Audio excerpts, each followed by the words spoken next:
The Fight Clock brought to you by Miller Lite, the original light beer. Cheers. It's Miller time. This is going to be a fascinating contrast in styles. Yeah, definitely. Kai wants to angle, move, stay on the outside. Pick away at Baby Joe. Baby Joe wings big punches. That's what he does.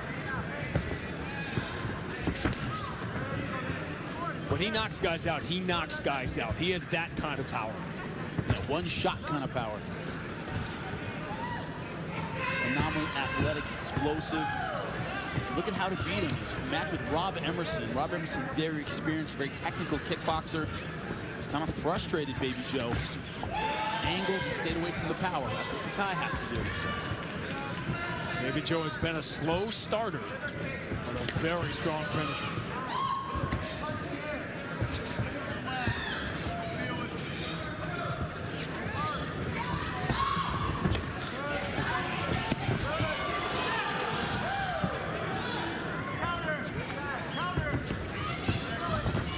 Download the new and improved Bellator MMA mobile app. Exclusive videos, fighter stats, upcoming events. You can also become the fourth judge, score every round live. Great fights on there. And some of the features that you see. Good jump lead. Full-time England. How do people ask me, oh, those great features you do before the fights go? Check out that Bellator app. Jimmy just likes to see himself over and over. Yeah, I pretty much loop it, and that's it. So you watch TV? I'm like, just me. It's your ringtone, man. Come on.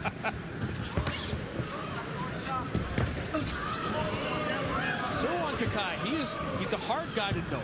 He is stoic, but you can tell he's felt disrespected in his different stops in the sport. And his place really has not matched his record in his performance.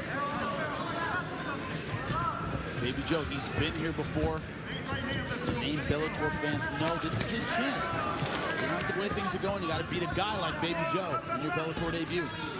Spotlight on Joe Warren and Darren Caldwell tonight. There is room in that bantamweight division to climb up in line. See the room that Joe Taiminglo leaves when he throws punches. They tend to be big, they tend to be winging shots, a lot of room for counter punches. But he has that, just natural power, doesn't even have to land. Very hard to fling you to the ground. Kai right now a little tight so far. I mean, he's angling well. He's not throwing punches in combination. Still very tight up top. Expected him to be a little bit looser. Baby Joe's so proud of his heritage of Guam. And he carries that with him into the cage. Not just as inspiration, but in his style. We've had a couple of Kendall Grove fights now. And we bring that island with you. Yes. It's in an anaconda position. He can finish this. Let's see if he rolls through. He's got to engage his hips. Right now it's an arm choke. And he's rolling, getting his body into it. Now he's going to walk his legs up. He might get this. Talked about his power. He's powerful on the ground, too. Here come the legs. Trying to walk over. Kakai trying to slide away. Legs and hips are the key to this choke. Able to get out. Now going for the guillotine. So what Baby Joe is built for. Kakai has never been stopped in 15 professional fights. If he can weather this storm, it's going to cost Baby Joe a lot of energy, and he's out. Difficulty with the guillotine. If you don't get it, it takes a while to refill that gas tank. Burns out your arms.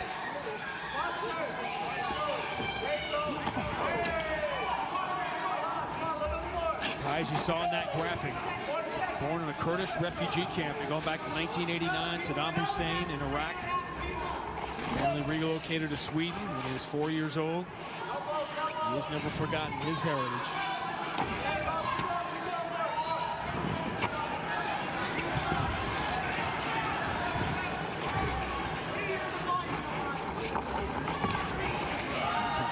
Very strong onslaught here in round one. Nice outside straight.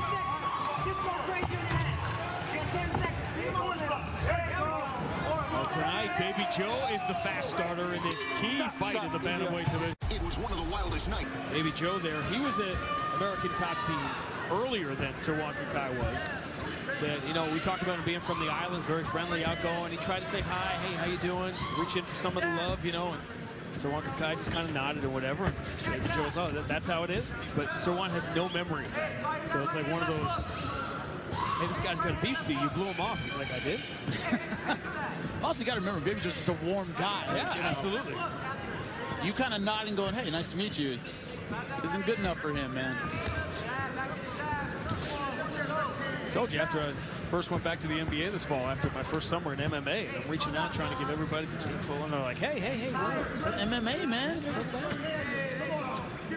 That's what bear hug you lift in the air in MMA, man. It's not even weird. Baby Joe goes back to Guam now. Watching an interview he did when he went back on a local TV station, and they're just, you know, I don't want to say worship, but so proud of what he has accomplished. Bringing attention to that island. He got that left in. An island that is known primarily from a military standpoint. Kakai not showing the versatility of offense that he talked about. When he asked about this fight, he said, I'm going to be angling, I'm doing so much, I'm going to make Baby Joe miss. He hasn't done a whole lot of that. Nerves? I think so. He's a little tight up top, like I said. Not loose with his head. He's got to slip a lot of punches to open up and counter punch against Baby Joe, and right now he's not doing that. Every time Baby Joe throws and misses or throws and brings the hands back lazy, which he has a tendency to do, you have to make him pay for those lapses. The big four at 135, Dantas and Galvo. And of course, tonight's main event, Darrion Caldwell and Joe Warren. But who's number 5 on that list?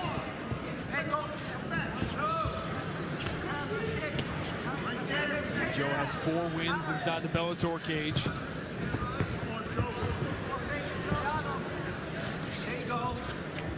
Older fighter, more experienced fighter. See, those big reaching punches, gotta make him pay. Can't let him get away with stuff like that.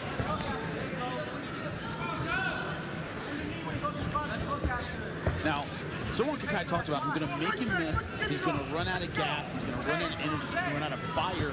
Baby Joe isn't a combination of punches, not a volume kind of punch. He doesn't throw a lot. He throws 1 or 2 big ones. You got to get in and hurt him when he throws those punches and misses. He doesn't throw so many, he's going to wear himself out, is what I'm saying. Generally speaking. Expended more energy than maybe he normally does in the first round, going for that guillotines. There was legitimate opportunity there. Yep.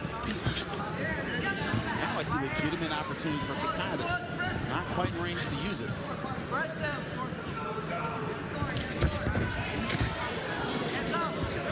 Orthodox reaching takedown. This is a round that neither guy has really put their flag on. Turns it up in this last 2 minutes, I think can take it.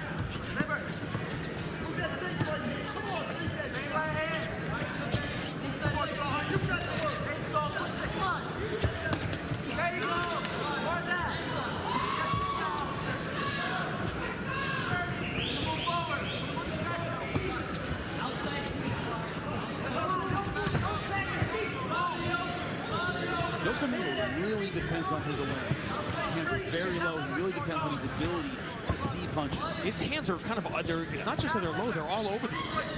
Yeah. Which, you know, they come from angles that can be generally difficult to see. It's his vulnerability to counter punches. Rob Emerson was able to do it, but Kakai so far not. Nice, there's one. Here's Cornice, they follow it up with the right hand. One shot isn't going to do it against a one-hit wonder. Guys can flatten you with one shot. Joe Taminglo worked a lot with Dominick Cruz. We talked to him about that the other day. If you want to go somewhere for your footwork, there you go. And about throwing and not hitting and not getting frustrated. Dominick Cruz, you can go an entire sparring session and hit him 1 or 2 times.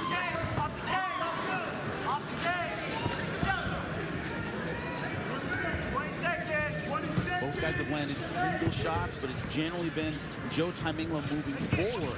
I think that gives him the slight edge in this round. Neither guy's super effective with the strikes. No grappling. Who's moving forward? Who's the aggressor? So far, Baby Joe. Particularly coming off a strong round one. The judges already looking at it. Was very good. Remember, he's still fairly new at bantamweight. The majority of his fights were 145.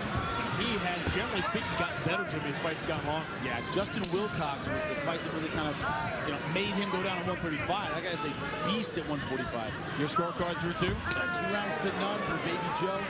Last one basically based on his ability to keep moving forward. Neither guy landed anything substantial. I think in terms of the judges, that was a closer round, but it's very hard to see a judge going Kakai in that second round as close as it was. As close to not a lot happened, but next criteria, aggression, cage control, that was Ty Ming Lo. You see now taking advantage. Low right hand, the lead hand of Joe Ty Ming Lo. It's not a big part of the Kakai arsenal. Very successful on the ground, but it's down there with strikes. Now, Ty Ming Lo likes to change stances a lot. Leg kicks are a good way to discourage a guy from doing that. This is what Kakai wanted to do earlier. That short build, that stocky short build, it's so hard to keep a guy down. If he has any space, he just pops back to his feet. Ty Ming Lo is a tree trunk.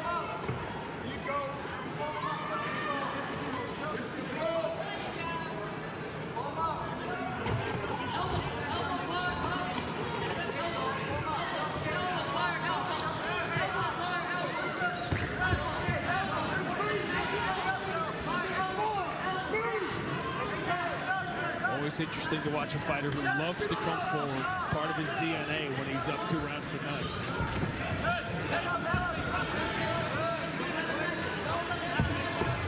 And also the grappling strategy, taking the guy down, especially a guy like Joe, with, good balance, short, stocky, good takedown defense, can take you a lot of energy to get a guy to the mat. Well, you're behind 2 rounds to none. Unless you think you can get that submission or get that vicious ground and pound, that's a lot of energy and time when the sand is falling out of your hourglass.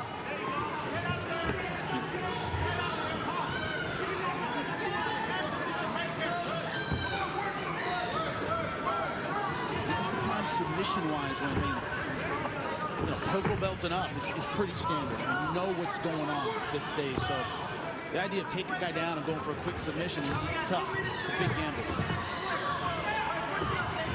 Clock getting louder now for Serwan Kakai.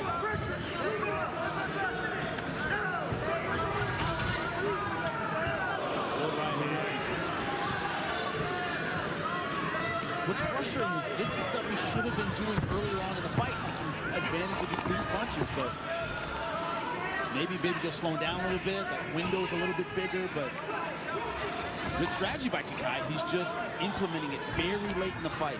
You said from the beginning, whether it was nerves, whatever it was, it just took Serwan Kakai too long to get going. And to Baby Joe's credit, he started out much faster than he normally does.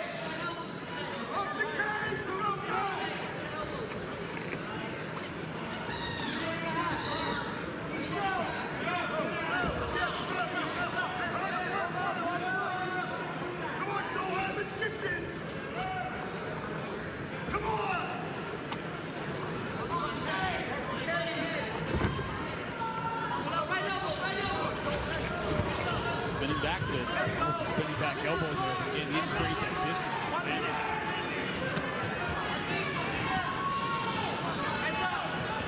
And we're seeing the weakness of that low hands style. And round number 3, a little tired, a lot harder to see those strikes come. If your hands up, you don't have to see them. He's still looking to go forward. Yeah. He doesn't know how to do it anymore. That's his style.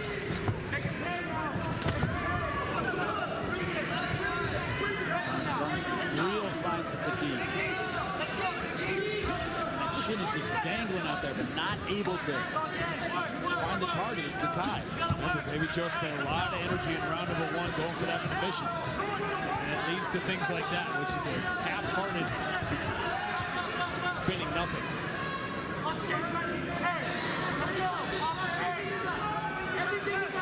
Brain and body stop working in sync. with fatigue. And he's taking some good shots here late. It's a very good round for Sirwan Kakai, but is it too little too late?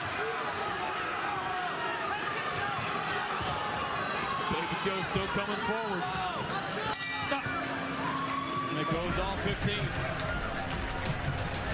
This Blackguard Premium Spice Rum Replay, the bold 93 proof rum that's edgy to the core. This is early round one. Yeah, choke attempts by Joe Taiminglo. The Anaconda and then the guillotine. Power attempts to finish the fight. Let's find out. Having gone the distance inside, the Bellator cage will go.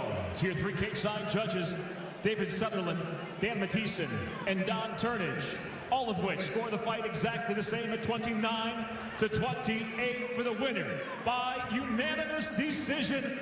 Baby Joe, the Juggernaut Taiminglo.